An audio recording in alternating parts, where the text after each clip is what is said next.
Good day, dear ladies and gentlemen, and welcome back to our World Coronavirus Virtual Conference.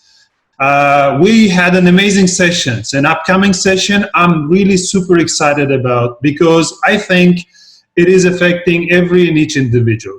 So without further ado, I would like to introduce you to Mehmet Nane. He is the CEO of Pegasus Airlines, Europe's one of the biggest low-coster airlines in Europe.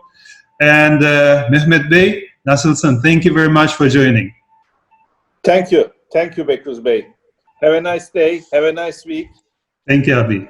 So basically, we are talking about the airlines. We know that the tourism sphere and the tourism as a sector was hit the hardest. And the core of the tourism is a logistics, is the transportation. Many airlines, we're hearing very scary numbers. We're hearing that 50% of airlines may not came out from this recession. And for 10 years, tourism was only developing. It was only increasing. We never saw in last decade the decrease of tourism, and air transportation, air travel become more and more accessible. So what is your thoughts, Mehmet Bey? What is going on right now with the tourism, with the airline sector? Thank you, Pegasus Bey. When we look at the events, this corona issue started in China, I think in December 2019, almost 5 months ago. And it spread around very fast, and it affected all the world. And this is like a domino effect, we can call. So the domino started from China, now it went up to all over the world, all over the globe. What does the effects of the corona and how industries are affected? When we look at, especially on the air transport and the tourism side, this corona issue, because it's spreading very fast, stopped the normal pace of the life of the people. So curfews, ban of going streets, staying at home, working from home, cutting the leisure travels is some of the symptoms that we are facing in our day-to-day life. So the governments, in order to have a wider spread and slow down the spread, take really sometimes very tough measures. For example, this weekend, the Turkish government decided in 31 big cities, almost 85% of the population, to stay at home, curfew for 48 hours, because the weather is very good and the spring is there. In order to prevent people to go outside for the weekend and spread the virus, they decided to have the curfew for the 48 hours. And I think this will continue all around the globe and in our country for the coming weeks also, because spring is coming, summer is coming, and people want to go outside during the sunny days, and this is going to affect or increase the spread. So, in order to stop this coronavirus and wider spread, we have to stay where we are, in our position, keep the position. So when you start to protect your position, it means that you're going back on the Maslow hierarchy, the fundamental requirements and fundamental needs. So the social needs is after you fulfill your security and fundamental requirements. The socialization, to become social with the others, the interaction, and in a kind of travel, is the third importance on the hierarchy.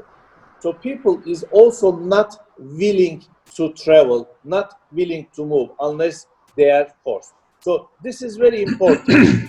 Why this is very important? Because after the crisis, we believe that this symptom will going to continue. Unwillingness of people to move from one location to other if there is no mask.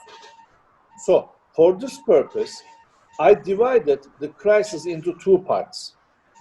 How we're going to pass the crisis period. In this, the companies has to do something, governments has to do something, and people of that country has to do something. In the second phase, how we're going to get to the normal levels. So at that level, we have to do a lot. Not only companies, countries, but globally we need to do a lot.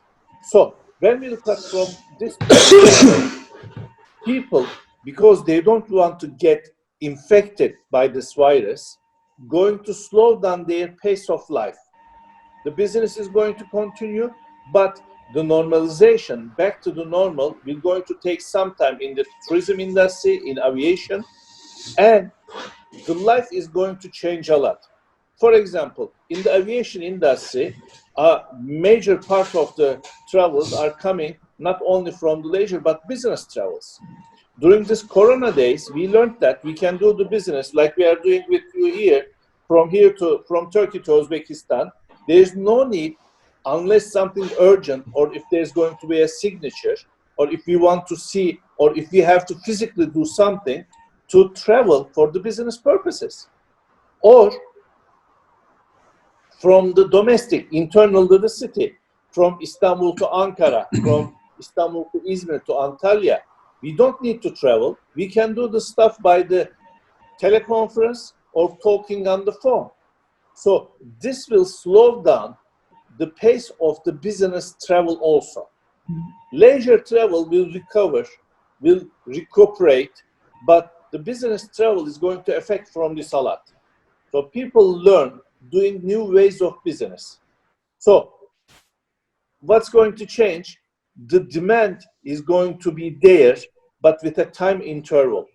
So say that on the 1st of July, they declared by the World Health Organization that there is no more coronavirus in the world. It is totally immune and it is totally cleared. It doesn't mean that starting from that day, we're going to go back to the normal as pre-crisis or as pre-corona. It's going to take time and it's going to take some acceleration. This duration time is very crucial and important because it's a different sets of measures during the crisis. It's going to be different sets of measures after the crisis. As a company, as a country, we have to look at these and try to make our strategies and the plans in order to survive both phases. Well, basically, it was a very clear understanding, and like you are trying to tell us the fundamentally how it's going to be different. Thank you very much. And if we can close to zoom down, we're understanding that things will go back to normal, but you're saying it's going to go back to normal in a phases, in the studies. But in that case, when we're going to see certain way of the full recovery to aviation industry in particular, when it's going to happen regarding the timeline, and regarding the survival, do you think the strategy of airlines will change? Will it be more low budget airlines? Because let's be honest, people are sitting at home, they're not earning and making no income, but certainly they need to travel, yeah, for the reasons you've mentioned. And we're saying that the leisure is not going to recover soon enough, but people will going to travel. So in that essence, what will be the dynamics of the global airlines landscape? I think at least we need 1 year, which is going to be the summer 2021 for the recovery. Mm-hmm. And will it going to be a full recovery? We will see, because when we look at the travel reasons, you will travel for the education reasons, health reasons, travel purposes, for the tourism requirements, for the business reasons. Yes. Each of these has different recovery period. So when we look at from the tourism perspective, I think 2021 will be the year that we can cover the pre-crisis or pre-corona. But for the business, as you described, and for the in general in whole aviation, as the income levels of the people are going to affect it, I will talk about why the income levels are important and how it is going to affect our life from now on. Because there's going to be a new world, and in this new world, we have to do certain actions in order to survive. So when we look at from the income perspective, I think low-budget airlines, low-cost airlines is going to benefit from this. So people, as you mentioned, will going to travel from one destination to another.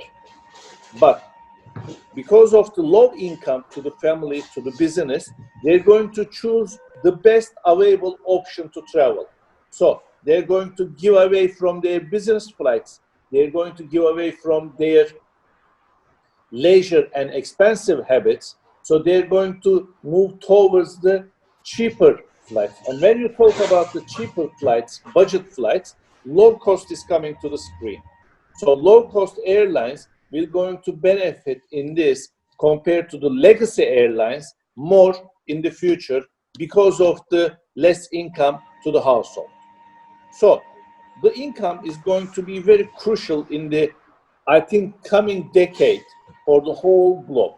When we look at the researchers, for example, I read the IMF research recently, they are saying that after the crisis, the unemployment in the United States will reach up to 30% level. So what does this mean? United States is the greatest economy, greatest consumption economy in the world. If United States consume less, it means that world is going to produce less. When world produces less, and when in the respective countries, because of this crisis, there will be closing of the business, bankruptcies of the business, it means that the cake, if you describe the whole world as one gross national income as the world, the cake will going to diminish. So we will going to have a smaller income. People will going to lose their worth. What percentage, I don't know. But this is not going to be less than 20-25%. The total income, total wealth of the world will shrink that much. So logically, and for justice purposes, when there's a shrink in the global income, global earning, this has to be done equally all over the globe. But as we see, and as the economic theory says us, this will not the case. This is efficient market expectations, but the market is not always efficient on that side. So what's going to happen? The one who has cash, who has power, will going to lose less. The one, especially the developing countries, who has less power, less cash, will going to get affected more. So what's going to happen? Rich is going to become more rich, poor is going to become more poor. This cannot be the case. If you remember, after the Second World War, or just at the end of the Second World War, there was a conference held in United States called Bretton Woods. What happened in the Bretton Woods? The outcome is the World Bank and IMF. So after this corona, we need a kind of global agreement among the world countries. This can be done through the United Nations, but not the Security Council of the United Nations, where the decisions are taken by the 5 people. No, this has to be done in the General Assembly and with the consent of the all countries, that we're going to have a new world system. If we do not have this new world system, if rich gets richer, poor gets poorer, this will take world into a chaos. So if I cannot find bread to eat, and if you don't know where you're going to have or where you're going to put your excess meat, to the freezer or to the waste, then this is going to be a big problem in the world. So after the corona crisis, globally, we need to align, and this has to be done in a global conference, and United Nations is the, I think so far, the only vehicle for this, that how the countries in the world, nations in the world, will going to get affected from this coronavirus. And respective countries started to talk about the basic household income. Have you heard about this expression? Yes. So Universal basic income. Yeah, universal basic income. So this is going to be one of the outcomes maybe after this coronaviruses. So if you're a human being, you have to have a basic standard. And if you cannot keep that basic standard, this is insane. This will lead world into chaos. And in order to prevent chaos and anarchy, we need to align among the countries. This is very crucial. So you are calling for better cooperation, and you are foreseeing that the role of United Nations as being one of the biggest intergovernment organization should be even bigger, and we have to restructure and rethink what is the cooperation and how it's going to be in the world to prevent chaos and to prevent the anarchy. I think you're making a really brilliant point here, and I think the coronavirus is actually exposing the lack of international cooperation, isn't it? We don't see a huge cooperation even right now when it's going to happen. There is no really great coordination between the countries, so this should change. But in the respect to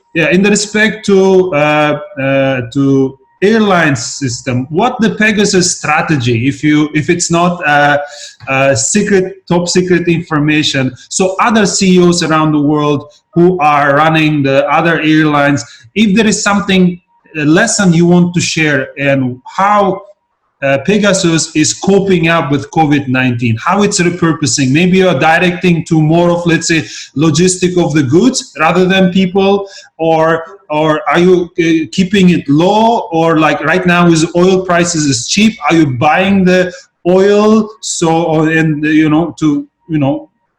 to be ready, because oil prices, let's say, play significant role in the final cost of the ticket. So what is your strategy as a CEO, and what you can share to other CEOs? Yeah, first of all, when we have the corona issue in the world and in our country, which is 10th of March is the first case announced in Turkey, which is not that far away. It is almost a month ago. So we have certain priorities.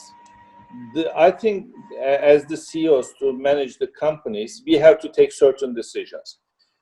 Our first priority is our employees and the customers. We have to take care of their health.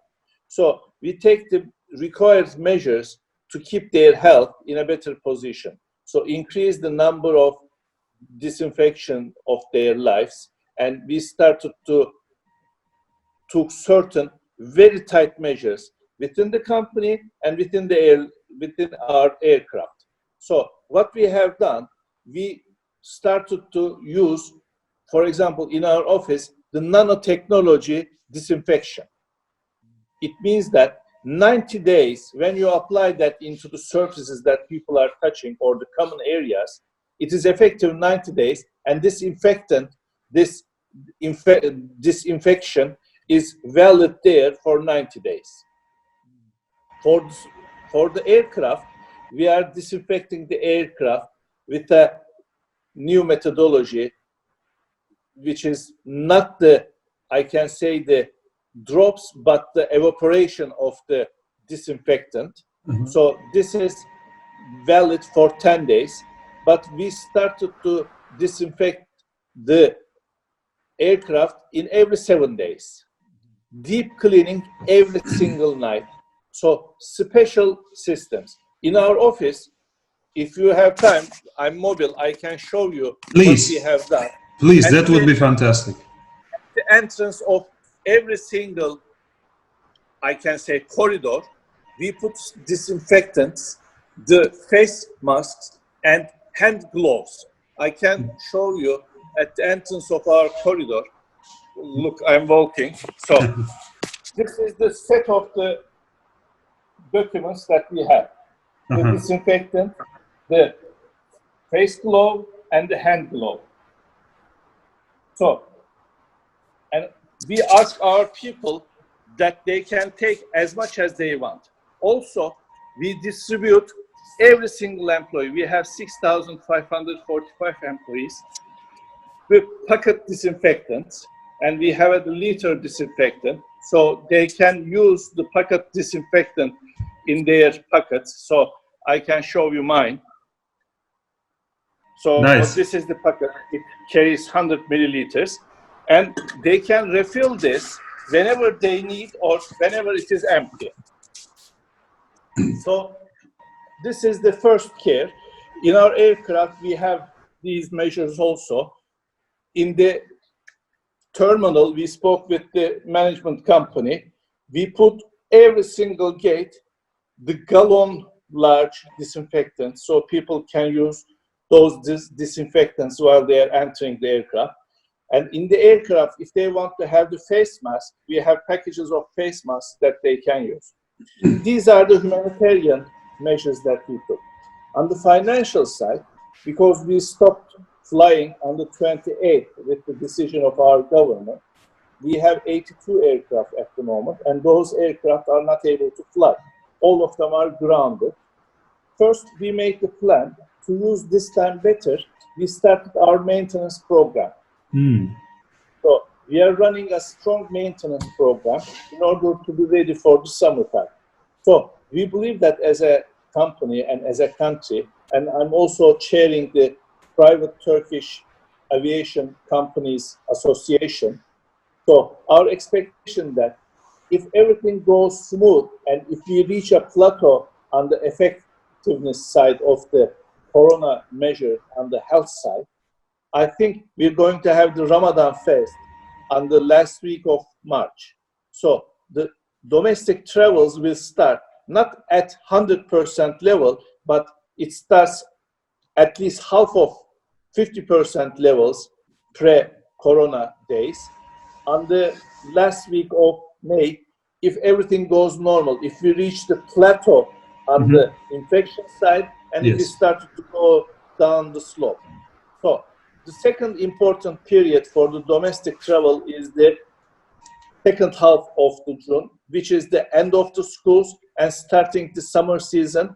The summer season for tourism purposes and for the summer houses, because summer house issue is very big event in Turkey. People from the big cities go to their summer houses, summer places, and this is very important. I think with the start of this, we will going to see whether the international flights start or not. So our turning point is the 1st of July for the international flights. The domestic flights will start. In order to control this, we made ourselves 3 contingency plans. Domestic starts in June. No international flights until the year end, and the recovery of the domestic flights will be 80% by the end of the year. The second, the domestic flight starts and the recovery with 80%, and starting from 1st of June, the international flight starts, but the recovery will be 50%. Again, the domestic starts with 80%.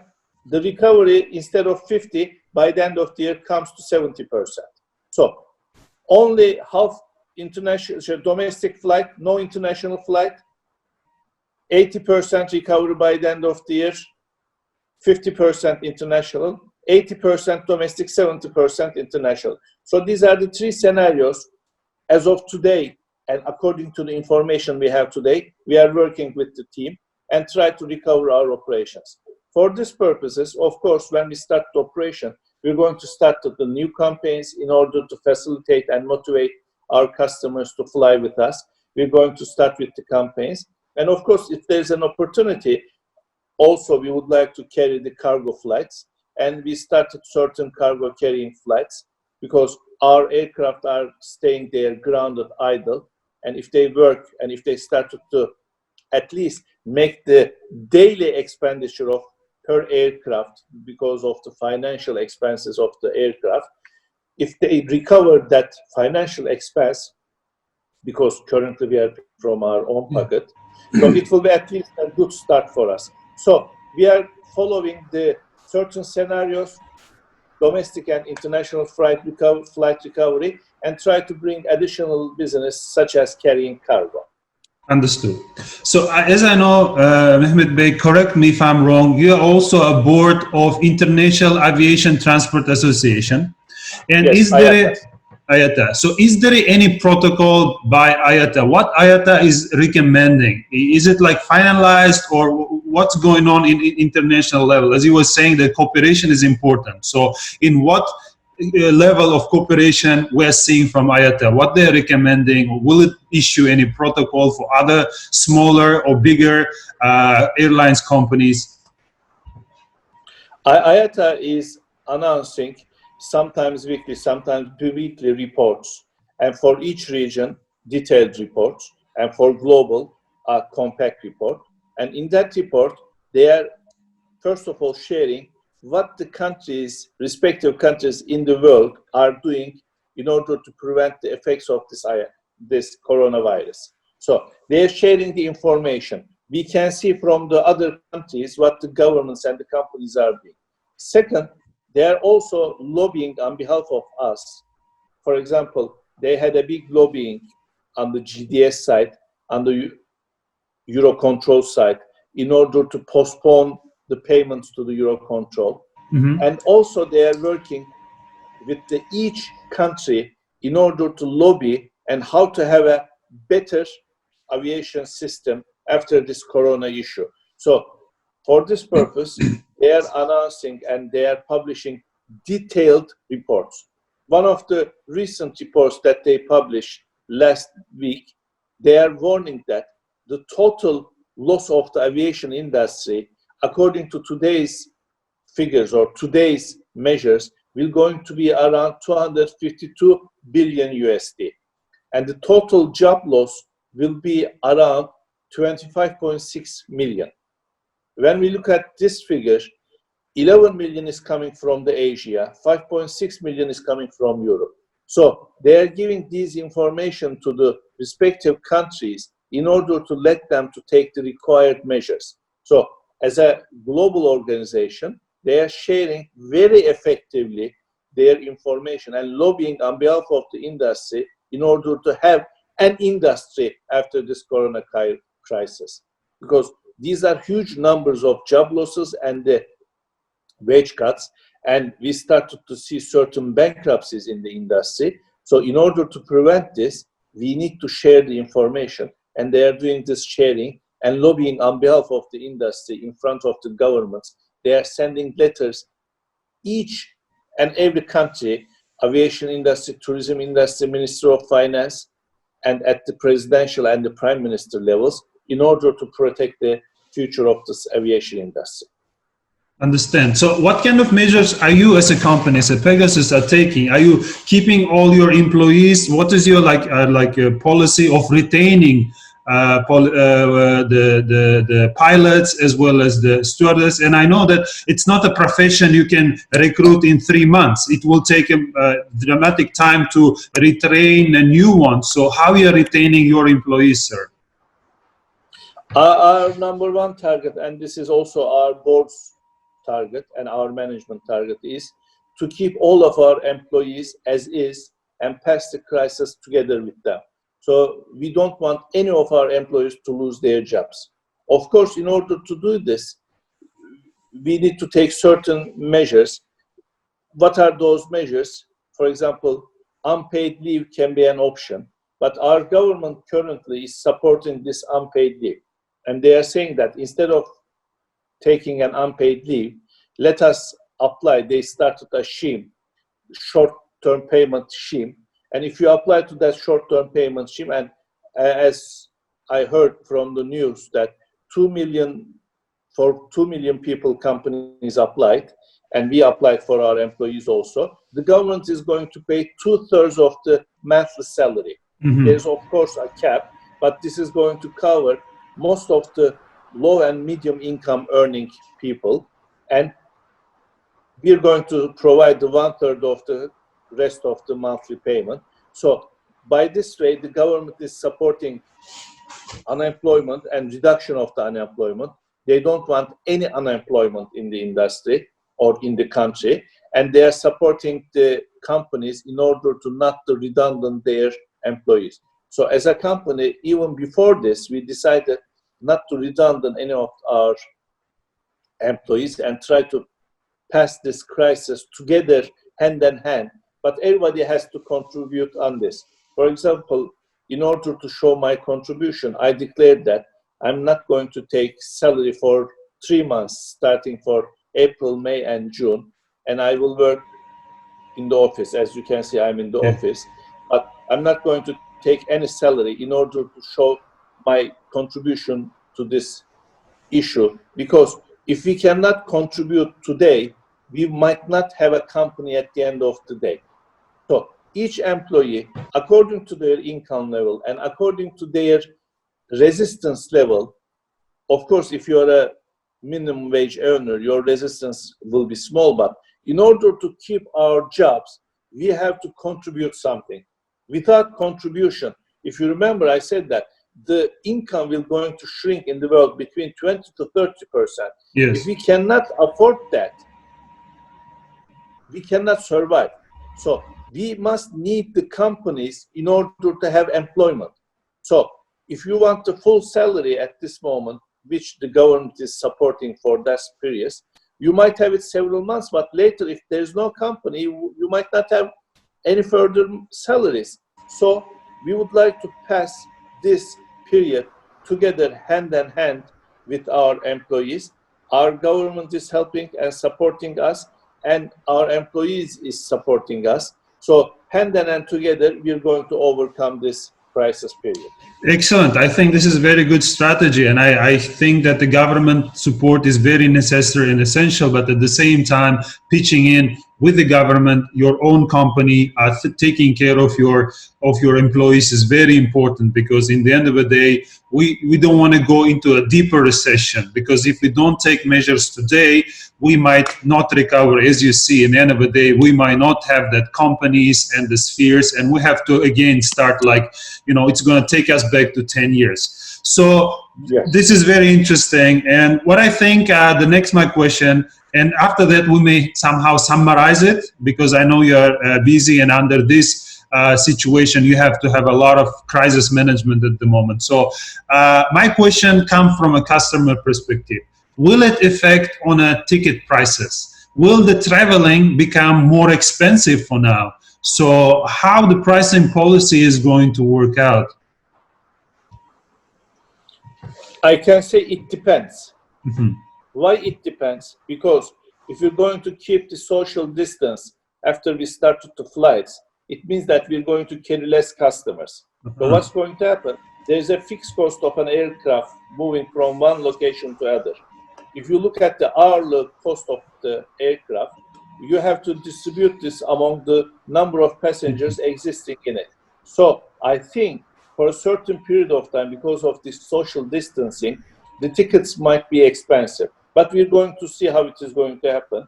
So in general purposes, because people are going to fly less compared to pre-crisis Corona days, the tickets is going to be affordable.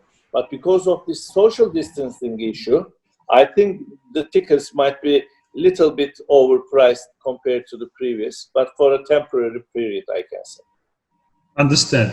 So basically it all depends on the situation, but what we are trying to say is that you're going to keep the prices as low as possible, because, well, you have your own fixed costs. So at the moment, the idea is not to make money, but to have that break even, to keep aircraft moving, because we know that aircraft is making money only when it's air. When it's on the ground, it's not making money. Definitely, definitely.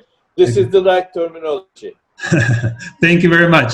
Since we had a connection all the way before, I learned a few things from you and from Kemal Bey.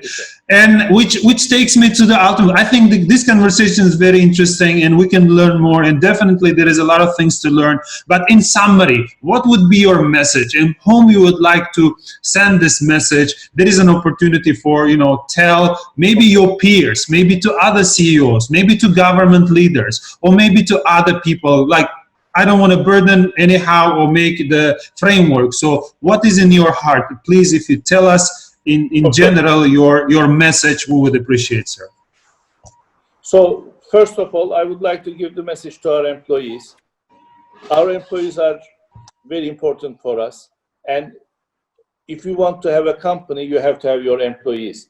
And well-experienced employees are very crucial in our business. So we would like to pass this crisis without losing any of our employees, either redundancy or because of the corona issue. So I would like them to take care of their health, keep the social distancing, obey the rules announced by the government, and we're going to overcome this crisis together.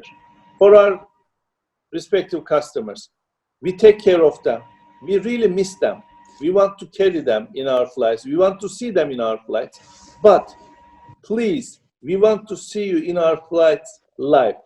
Please listen to the government announcements. Keep the social distancing. Try to obey the rules that the government starts to apply. And we would like to be together with you. We really missed our customers and we really want to together with them, but in good health conditions. For the companies, you have to take care of your employees and your customers, either if you're a manufacturer or a service provider. So please take care of them and don't forget that you have to live together with them and they have to live together with you. So if you cannot unite as a team, you cannot overcome this crisis.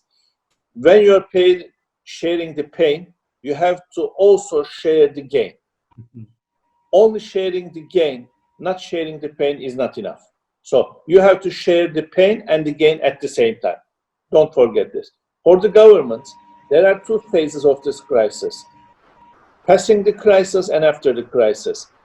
So far, all the governments are concentrated on passing the crisis. But after the crisis is going to be more important because the recovery is going to take some time. And in that time, we need support from the governments. So each government has to act according to their requirements and the needs in their respective countries. But moreover, globally, for the post-corona issues, we need to unite the global forces. We need a new world financial system order like the Bretton Woods. Else, the rich becomes more rich, the poor becomes more poor, and this will take the world into chaos. If you don't want to fall into the chaos, into a chaotic environment, we need to share the shrinked, the decreased cake in justice. If we keep saying that, I'm strong, I have the money, I'm rich, I'll take more, this will be the end of the really smooth world order. So we have to be really carefully on this, and urgently we need a conference held by the United Nations about this universal basic income issues, whatever the word of it, but the pain in the world has to be distributed equally. This is very crucial.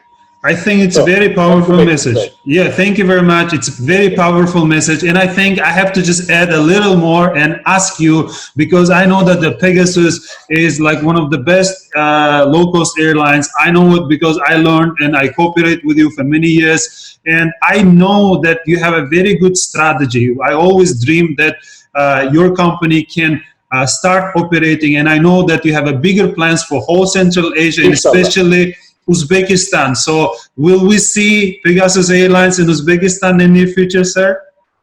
Inshallah. We are working hard, as you know, and we would like to be one of the companies flying to Uzbekistan. And I think in time, we're going to fulfill this. Amen. It's a really powerful message. Thank you very much. I'll be praying for this. And Mehmet, thank you very much, Mehmet Bey, for your time. And I wish the wealth and say hello to all our friends. Thank you very much. Thank you. Thank you, sir. Bye. Have a nice day. Thank you. Thank you.